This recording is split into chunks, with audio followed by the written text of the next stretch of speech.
The arena wasn't quiet because it was empty. It was quiet because 30,000 people were waiting for the next sound.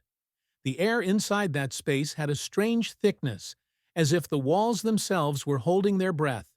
White light flooded the ring until the canvas gleamed like ice, and from the rafters a camera floated on its cable, circling like a vulture that already knew something was about to die.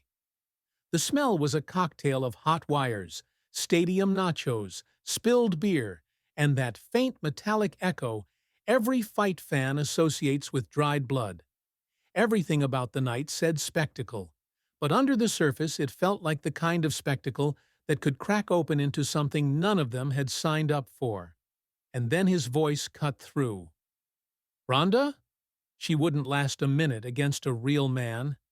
The words weren't shouted. They were delivered with the same confidence you'd use to order coffee. Casual, unshakable. But the impact was immediate. It was as if the crowd had been pushed off balance. For half a second the noise collapsed entirely. No chants, no cheers, just a suffocating pause where you could hear the squeak of a shoe on concrete, the pop of a camera flash, a teenager whispering, "Did he just say that?" Then came the explosion. Whistles, boos, wild laughter, a spray of curses from the upper deck. Phones shot up into the air late, as if even technology needed an extra second to process what had just been said. The Rock knew exactly what he had done. He didn't recoil from the backlash. He swelled with it. He tilted his chin toward the ceiling lights, let the noise fall over him like water, and opened his arms as though welcoming the storm. His shoulders looked carved, his grin engineered to stretch across the giant screens that hung above. He paced toward the corner rope with the confidence of a man who had been here 1,000 times, in control not just of the ring, but of every square inch of attention in the building. "You heard me," he added, sweeter, slower, twisting the knife. "There's a line between show and reality. She doesn't cross it. She can't." The close-up on the big screen betrayed the precision of the act. Sweat glistened in careful lines along his forehead, but his eyes were dry, calculating. He carried himself not as a man improvising, but as one who had rehearsed the exact timing of his blasphemy. Around the arena, the crowd fractured into tribes. Some cheered louder, convinced he had just given them a piece of raw truth. Others booed, offended not just for Ronda, but for themselves, for every woman, every underdog who had ever been told there was a line they couldn't cross. A group of college kids started chanting his name, trying to revive the old rhythm. "Rocky! Rocky!" But they were drowned out almost instantly by a counterwave that rose sharp from the opposite side of the building. "Ronda! Ronda!"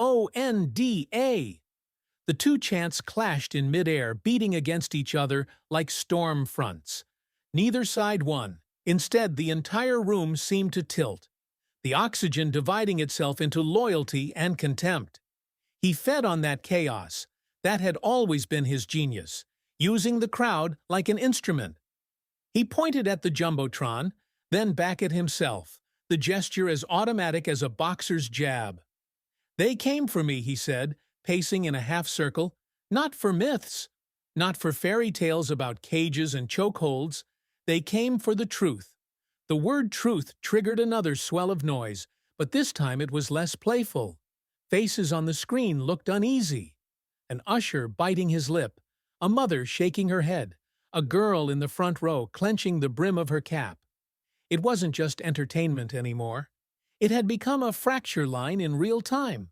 The Rock sensed it and leaned harder, stepping right to the edge of the cliff. "You want honesty? I'll give it to you straight." He shifted the mic to his left hand, letting the right hover above the belt slung across his shoulder. "You put her in here with me, and she doesn't make it to round 3. Hell, I'll be kind. I'll make it quick." The arena reacted like a living creature torn in two. Cheers, groans, whistles, and even nervous laughter overlapped in waves. A sponsor in a suit whispered something sharp to his assistant. A kid in the cheap seats clapped a hand over his mouth in disbelief. All the while, The Rock stood taller, polishing his performance with each roar of the crowd. And then he went further. "You want a headline?" His voice dropped into that dangerous, intimate register that somehow carried across the entire Colosseum. "She wouldn't last against a real man." This time the silence held longer. People didn't laugh. They didn't boo. They just absorbed it. Every one of them knowing it had gone from performance to something heavier, something uglier. A teenager in a Ronda t-shirt lowered his sign. A middle-aged man in the front row muttered something to his wife and shook his head. A little girl in a Youth League hoodie stared straight ahead, her expression caught between confusion and betrayal. The cameras couldn't look away. They swept the crowd, collecting reactions like evidence. Some looked furious, some looked delighted, but all of them looked changed. And then, from the far end of the tunnel, the atmosphere shifted. A flicker of light, a shadow moving against the curtain. The kind of subtle shift that turns 30,000 heads at once. The Rock noticed it too. For the first time, his eyes betrayed a flicker, a tiny shift toward the entrance. He adjusted his grip on the belt, straightened his jaw, and forced a grin back onto his face. The crowd sensed it, the moment before and aftershock. Phones tilted toward the tunnel, capturing the glow of white light spilling from behind the curtain. A boy in the upper deck whispered, "She's here!" And somehow the words traveled through the air, repeated in murmurs that built their own rhythm. The Rock raised his belt, lifted his chin, and waited. He had made the crater. Now the entire arena waited to see what would crawl out of it. Just wondering, "Where are you watching from? Write it down, Bello." The murmur of the arena hadn't settled after his words. It moved like electricity through cables, crackling in sections, switching from boos to cheers to nervous laughter. No one knew what to expect next, and that uncertainty hung over the ring like smoke. Then, without warning, the house system cut through the noise with the first notes of a theme song burned into pop culture. The crowd didn't hear it as music. They felt it as a pulse in their spines. Thousands of heads turned at once. From the tunnel, a figure emerged. No spotlight tricks, no entourage, no fireworks. Just a woman in a simple warm-up jacket, hood pulled back, walking with the deliberate pace of someone immune to spectacle. Ronda Rousey's face was a mask, calm, unreadable. If The Rock's stagecraft was designed to explode, hers was built to absorb. That contrast was so sharp, it cut the room in half. The reaction fractured instantly. A wall of boos poured from one side of the bowl, met by chants of "Ronda! Ronda!" from the other. Phones rose in waves, cameras jittering as hands shook with adrenaline. Some people grinned at the chaos, others scowled, but all of them understood they had just become part of the story. The arena itself felt like it had split into two realities that had to share the same oxygen. She didn't acknowledge any of it. No glance to the crowd, no nod to the chants. Her eyes stayed locked on the ring where he waited, belt gleaming under the lights. The Rock leaned lazily on the rope, his smirk perfectly lit for the big screen. He played to the noise like a conductor, mouthing, "Come on!" and raising his free hand to pump up the jeers. When he finally pointed at her, the gesture was half mockery, half invitation, and the place roared as if he'd landed a punch. Her pace never changed. Step after step, she moved down the ramp, shoulders squared, the calm of someone who wasn't there to entertain, but to end something. That composure infuriated a pocket of fans who screamed for her to go home. It inspired another pocket to shout her name louder. The sound clashed overhead like storm clouds colliding. At ringside, she paused, placing one hand on the apron. She looked up through the light as if measuring it. For a heartbeat, the noise dipped low, everyone waiting for her first gesture. She slipped into the ring in one motion, fluid, without flourish. The Rock pushed off the rope and met her halfway, looming close enough that the cameras framed them in the same shot. His grin widened. Hers never appeared. A staffer slid a microphone between the ropes. She didn't take it immediately. The hesitation stretched, and the crowd filled it with noise. Half laughter, half irritation. When she finally wrapped her hand around the mic, she brought it to her lips and waited. Not a word. Just silence thick enough to reveal the sounds usually swallowed in an arena that size. A cough in the cheap seats, the whir of a camera lens adjusting, the hiss of a beer can cracking open. The Rock seized on the pause. He laughed into his mic, rolling his shoulders like he was warming up. "See?" he said, his voice booming through the PA. "This is what happens when the lights are too bright." A pocket of fans howled in agreement. Another pocket booed just as loud. The duality twisted tighter. Ronda didn't blink. She just held his stare, and the cameras, desperate for something, kept zooming in until her face filled the jumbotron. The silence turned from awkward to menacing. You could feel the crowd's pulse change, people whispering nervously even as they recorded. Then, finally, she spoke. Just a single line. "Are you sure about what you just said?" It wasn't shouted. It wasn't emotional. It was clean, almost conversational, but it landed like a gavel. The crowd froze again, caught between expecting more and realizing that more wasn't coming. The Rock's grin wavered, almost imperceptibly, but the cameras caught it. He masked it with a laugh, raising his belt in the air. The crowd screamed back at him, but the scream felt forced now, like a cover for something they'd just seen and weren't ready to name.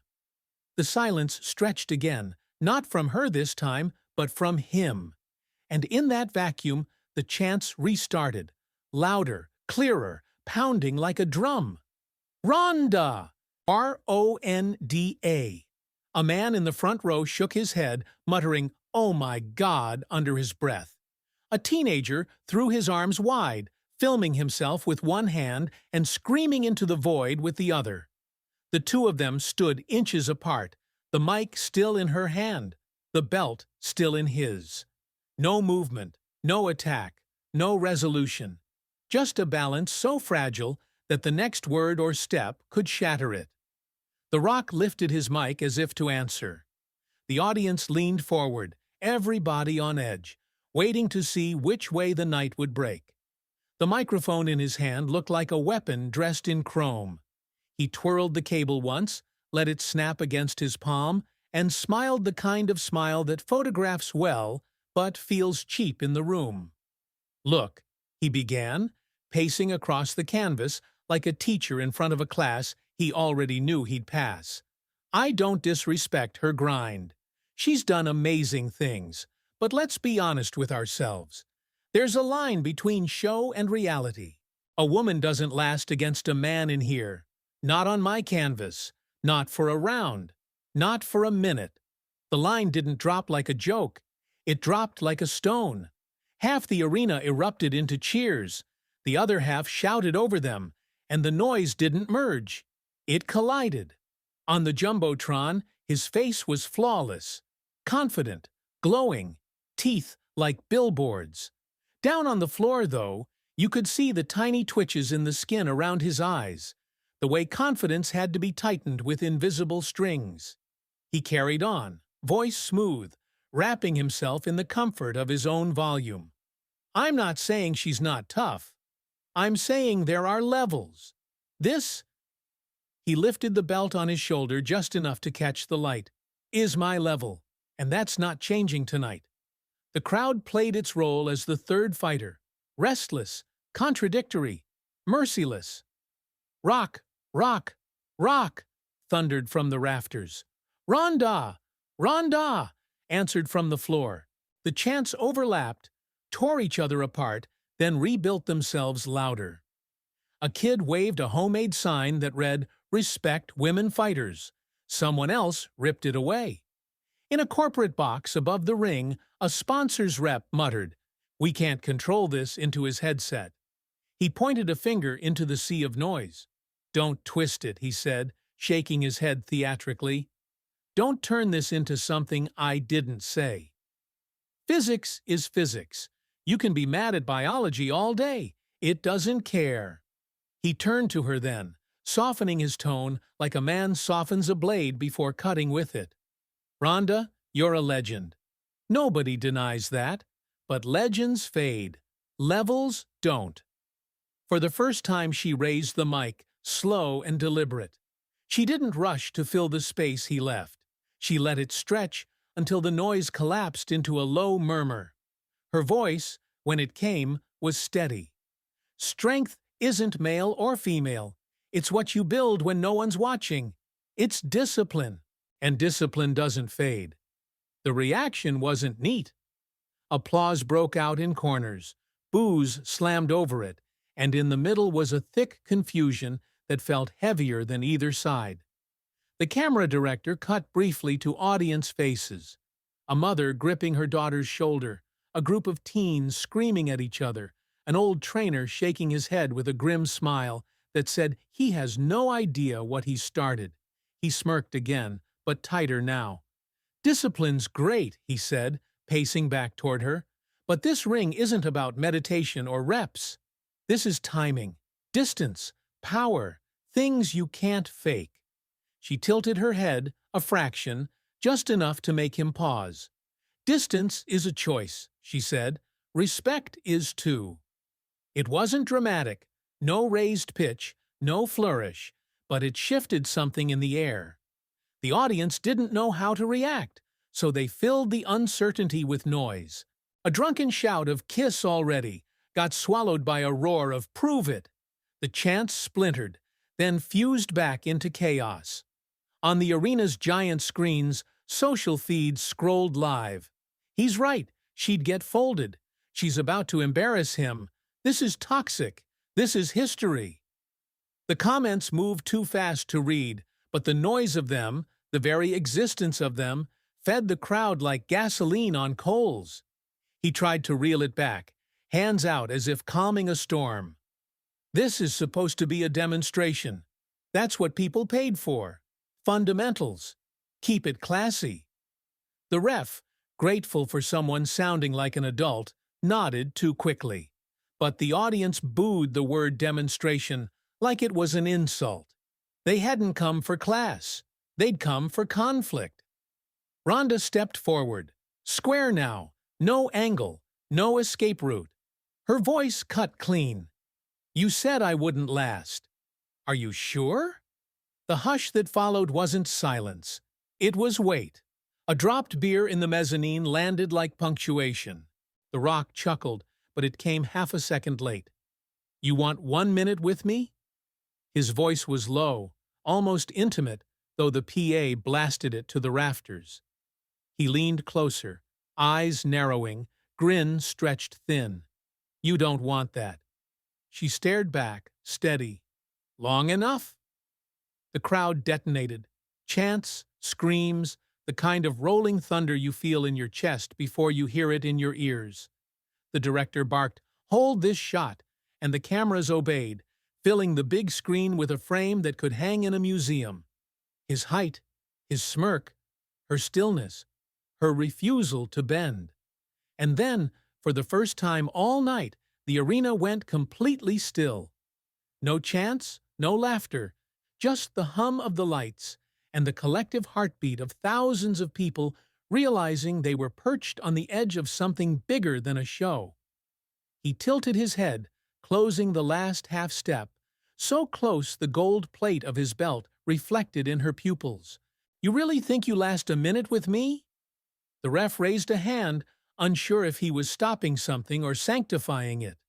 Phones tilted higher, breaths locked, and on that knife edge, his grin sharpened, her silence unbroken. The night waited, suspended, for whichever of them moved first. The arena no longer sounded like a crowd. It sounded like weather. Half the building chanting his name, half chanting hers, the collision of two storms caught in the same roof. Every whistle pierced like glass, every cheer rattled the scaffolding. And yet, between the two of them, a strange stillness held, like the eye of a hurricane. The Rock struck first without raising a fist.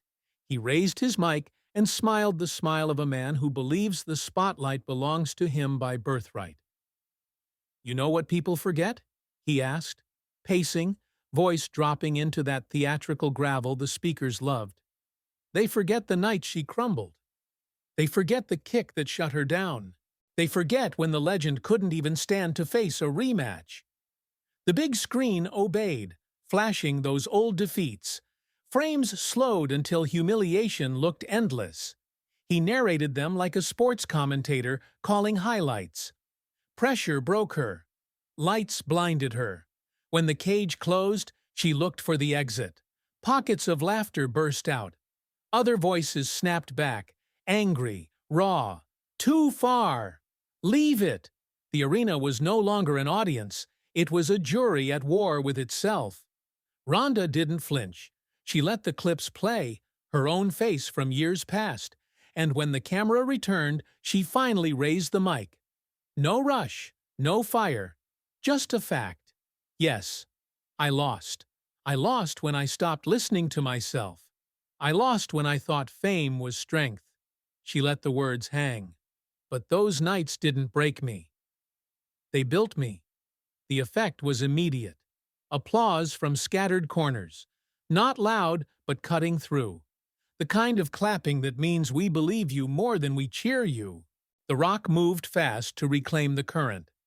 "That's cute," he said, tossing his belt from one hand to the other, like it weighed nothing. "But this isn't therapy night. This is power. You can rewrite history all you want, but physics doesn't care about your feelings." Before he could call for another replay, the Jumbotron split to something else. A montage no one expected. Ronda in her best form. Throws, locks, opponents airborne. The kind of brutal efficiency that leaves no argument. No soundtrack, just the sound of mats slapping and breath escaping lungs. The audience leaned in, their phones lowered without them noticing. Her face didn't change. His did. For the first time, the grin faltered. He forced it back, but the effort showed. "Nice museum piece," he said lightly. "But tonight isn't the past." Her reply was sharper. "No, tonight is the only thing that counts." The crowd felt the shift. "Let her talk," some screamed. "Rock, rock, rock," came back. The noise wasn't divided. It was colliding. He stepped closer, abandoning words for presence. A sharp half-step, shoulders wide, the canvas groaning beneath his weight. Not a strike, but a pressure. The language of men who've learned that space can wound as well as fists. The belt's gold plate caught in the light, reflecting across her face like a taunt. She didn't move back. She didn't blink. She only sank weight into her stance, subtle as a building settling into its foundation. And in that second, the entire arena went still. No chants, no laughter, only the hum of the lights and the realization that one more inch forward would turn words into collision. The Rock smiled, close enough now that breath met breath. "Say when," he whispered into the mic, though the whole place heard it. She kept her eyes on him, steady, unshaken. The silence around them wasn't empty. It was loaded, waiting, seconds from breaking. And then he shifted his foot, the faintest thud on the canvas, enough to ripple through the first rows. The crowd gasped as one. The referee lifted a hand, unsure whether to stop or sanctify. Security froze mid-step. The Rock leaned in with the grin of a man who has always controlled the script. But this time, the script no longer felt like his. The air cracked with anticipation. An edge no one could uncross. The referee's hand was still raised from the almost collision when Ronda stopped him with that single gesture. Palm up, calm, final. "Don't," she said.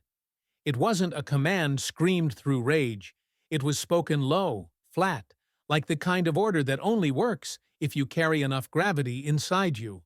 And the microphones carried it everywhere. 16,000 people heard a voice that didn't need to climb to be obeyed.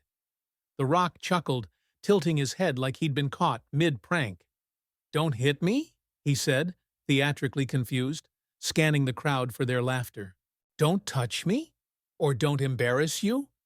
The laugh lines were scripted, automatic, but the audience didn't laugh as hard as they should have. Something in the silence clung stubbornly. Rhonda didn't blink.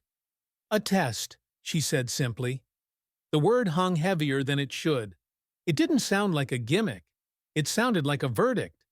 He leaned in, squinting, amused. "A test?" She nodded at the ring crew, toward the nearest flat surface. "Strength," she said. For a moment he froze, like he hadn't expected her to put a shape to it.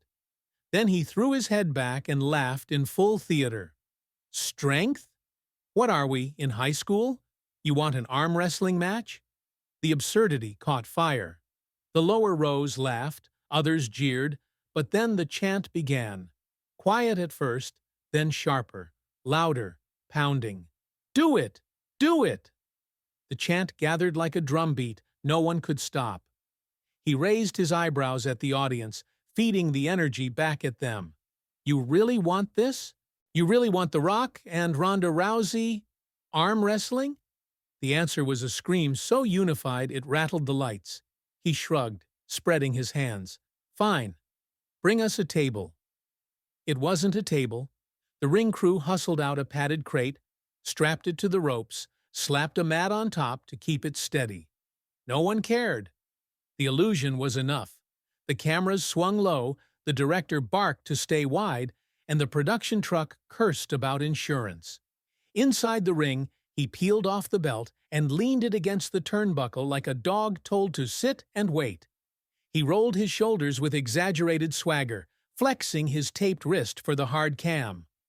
Rhonda just stepped forward and placed her elbow on the crate, hand open, eyes steady. No smile, no crowd work. It made the moment heavier, not lighter. The referee hovered over them, half unsure if he was officiating a contest or moderating a crisis. Their hands locked. His grip engulfed hers, big, hot, knuckles pressed white under tape. He leaned early, instinct. She didn't react, didn't tighten, didn't answer. He corrected himself, forced a grin, pretended it was part of the act. The ref's hand hovered above. "On 3, he said. The crowd couldn't wait. "Rock! Rock! R-O-N-D-A! Rhonda!" Chants clashed like cymbals. Thousands of phones rose, red dots blinking. The air itself seemed to lean over the table. 1, 2, 3. It started not with movement, but with weight. He pressed, expecting an easy bend, the kind of effortless domination his whole career had been built on. Her arm didn't budge. Their hands stayed like a hinge refusing to open. He smiled harder, masking the small adjustment in his feet. He pressed again, stronger, forearm corded. This time their locked grip tilted half an inch his way, just enough to give the lower rows the illusion of inevitability. Cheers erupted. "Too easy!" someone shouted. Her wrist flexed. The half-inch disappeared. The ripple through the arena was tangible. He leaned harder, chest rising, jaw tightening. Sweat formed at his temple. "Careful," he muttered, half for her, half for himself. She didn't answer. Another surge, more desperate. The angle held neutral. He rotated his torso, shifting leverage. She matched by anchoring her shoulder lower. Tiny adjustments, invisible to most eyes, but obvious to anyone who understood mechanics. The chants fused into one rhythm, two names colliding, neither dominating. Time stretched, his grin strained. He forced a grunt loud enough for the crowd to hear, an actor's grunt covering a fighter's panic. Her breathing stayed measured, slow, as though she were waiting for him to understand something only she knew. He poured everything into a sudden surge. Their joined fists dipped 2 inches toward her side. The arena screamed, convinced the finish was near. But the descent stopped, dead still. His knuckles shook from the effort. Then she moved. Not fast, not theatrical. Her wrist pressed forward with the quiet efficiency of water carving stone. His grin collapsed as his tendons lit up, his neck veins pulling taut. Inch by inch, their hands drifted past neutral. Phones caught it in perfect clarity. His jaw set, her eyes calm, the tilt undeniable. He tried to mask it with a laugh, breathless this time. "All right, cute." But the words broke under the strain. His chest heaved, his elbow quivered. Her arm drove the arc down in a single clean motion. The table creaked, his knuckles smacked flat against the pad. For a full heartbeat, silence. Then the explosion. The arena went feral. Half the crowd leapt in disbelief, half in ecstasy, all screaming. The sound was layered. Shock, joy, rage, awe, all colliding into something that felt like thunder trapped indoors. The big screen replayed the moment in looping slow motion. His surge, her patience, his falter, her finish. He ripped his hand free like it had burned him, flexing fingers that still worked, eyes darting anywhere but hers. He forced a laugh, tried to sell it as a gag, but the laugh had no spine. The belt glinted in the corner like an abandoned witness. Ronda didn't celebrate. She stepped back, arms loose at her sides, calm as if nothing had happened. That calm, in the middle of the chaos, became the loudest thing in the room. From the rafters came a new chant, born in the moment.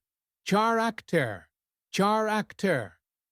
It tangled with her name, echoing against his, until the words blurred into rhythm. He rolled his shoulder as if something inside had twinged. His smile flickered, desperate. He pointed at the table, the ref, anywhere but her. But the audience had already written the story. He had tested strength and lost. And beneath the eruption of sound, a darker current lingered. The kind of silence that says, "This isn't over." The roar fractured into layers. Cheers, boos, disbelief, none of it whole. The Rock shook his hand, laughing thinly, while the belt in the corner glared like an orphaned crown. Ronda stood still, breathing calm. That calm filled the arena louder than noise. He wasn't finished. "Best of three," he barked, stabbing a finger at the crate. The chant erupted instantly. "Left hand! Left hand!" The wave rolled too strong to resist. She glanced once, nodded. The sound doubled. They locked hands again. His grip engulfed hers, hot and trembling. The referee's palm hovered above them. 1, 2, 3. Nothing moved at first. He pressed, jaw flexing, sweat running into his eye. Their hands tilted a hair his way, cheers erupted, then slid back to neutral. Her face stayed unreadable. He smiled for cameras, but the grin cracked. His strength met an anchor. Seconds stretched, the chants blurred into a pounding rhythm. He poured himself into one desperate surge. Their fists bent an inch toward her pad. Gasps, hope, then nothing. Neutral again. His arms shook. Her breath stayed even. Then the arena betrayed them. Lights flickered, sound hiccuped, and blackness swallowed everything.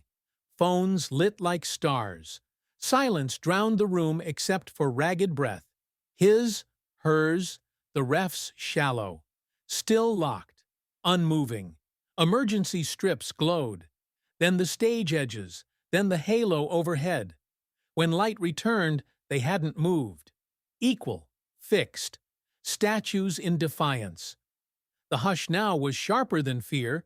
It was a tension on a knife edge. And then the curtain split. A silhouette stepped through. No music, no fireworks. Just the walk of someone carved into the memory of the sport. Not young, not weak. Familiar. The crowd erupted, voices colliding, names screamed. 5 at once, none clear. Phones convulsed upward, catching the figure's slow advance. The cameras hesitated. The director didn't dare commit to a name. The figure stopped at the edge of light, saying nothing. Just presence, enough to tilt the air. At the crate, the referee froze. The Rock's eyes darted, unable to look away. Ronda flicked one glance, then locked back on his hand. Neutral held. The chants splintered. Her name, his, and now the newcomers. Three forces colliding into quake. The figure lifted their chin. She tightened her grip a fraction, unseen by cameras, but felt by him. His eyes widened, the grin gone. The lights steadied. The noise swelled. Three legends, past, present, and the one refusing to yield, stood in a triangle of unfinished history. And the referee's hand hovered, trembling, not knowing if the fight had ended, or if it was only beginning.